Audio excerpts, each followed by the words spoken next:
What's up, my fellow Michiganians, Michiganders, or whatever you happen to call yourselves? Welcome to Wolverine State Sports Talk, and I'm actually pretty excited about this game tonight.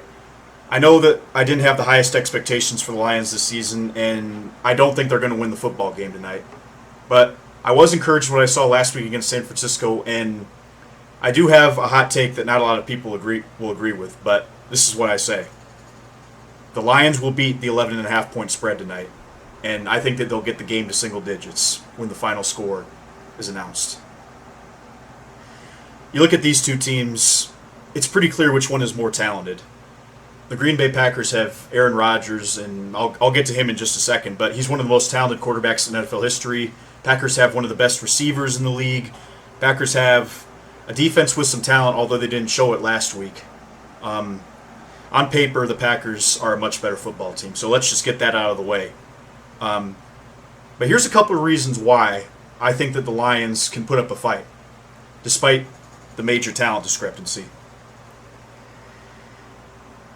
The first one is not going to be anything empirical or data-driven, but it is going to involve one number. This right here. The Lions showed last week that they will play hard for Dan Campbell, and that Dan Campbell can get these guys motivated.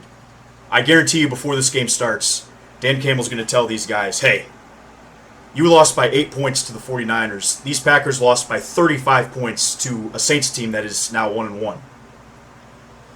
And this is the spread, the second largest spread outside of the Tampa Bay Atlanta game, which was a half a point higher. So you're going to sit here and tell me that a team that lost by 35 points is favored by 11.5 points. That is disrespect. And I think that that's going to fire these players up. That's the last thing you want to do to a professional athlete is just give them a reason. And you look at Jamal Williams, the running back for the Lions. I think he's going to be very motivated for this game. He seems to have this attitude that the Packers did him dirty, and I have a feeling he's going to go off tonight. So I think that just off of firepower alone, I think the Lions are going to play their butts off, and I think that they're going to make this a game. And then here's the second reason why I think they're going to be in the game outside of all the rah-rah stuff and, you know, and obviously the issues with the Packers in their locker room, the way Aaron Rodgers looked dejected last week. I have to mention that because that was definitely very concerning if you're a Packers fan, and I'm not really sure that's going to get better. You look at a quarterback that wanted to get out of town earlier this offseason, then all of a sudden he wants to stay. It almost looks like that locker room is very dysfunctional. Aaron Rodgers looks burnt out. That's the thing. I just have the feeling that the Lions have more fire for them right now.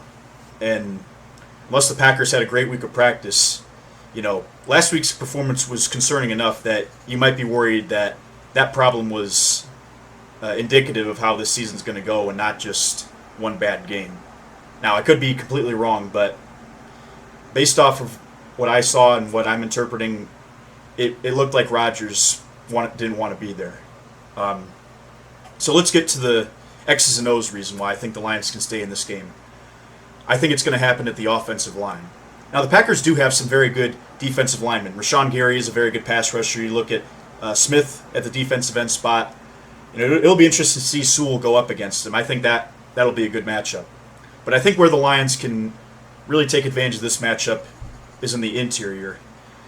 Frank Ragnow is the best center in the game. And you look at the defensive tackles for the Packers and the linebackers, they really struggled last week. You look at Lowry with a Pro Football Focus score of 52.6. That's not very good. And when you're facing the best center in the league in Frank Ragnow, that's not a good matchup. And Vaitai and Jackson also did very well in the run blocking last week. I think that the Lions, their game plan is going to be, we're going to beat this team by running the football. We're going to keep the Packers offense off the field. We're going to run the football, dominate the time of possession. And like I said, I think Jamal Williams, I liked what I saw from him last week, and I think he's going to have a big game tonight. So, for that reason, I think the Lions will keep this game within single digits. But my prediction for the final score, Lions 20, Packers 27. That's my final score prediction. But I'd like to see this team come out, show some fight. I don't expect them to win, but I expect them to bring the effort that they did last week against the 49ers and really just give me hope that maybe some of these guys on this roster can be a contributor for next year's team, because some of these guys probably aren't going to be on the team next year.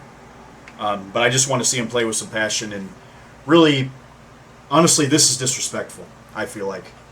To a team that just lost by 35 points, you're going to make them an 11.5-point favorite. That's not going to sit well with Dan Campbell. And I have a good feeling that will be bulletin board material for Detroit tonight. All right, thank you guys for listening. I would like to make a reaction video after the game tonight, so I'll either post that tonight or tomorrow morning.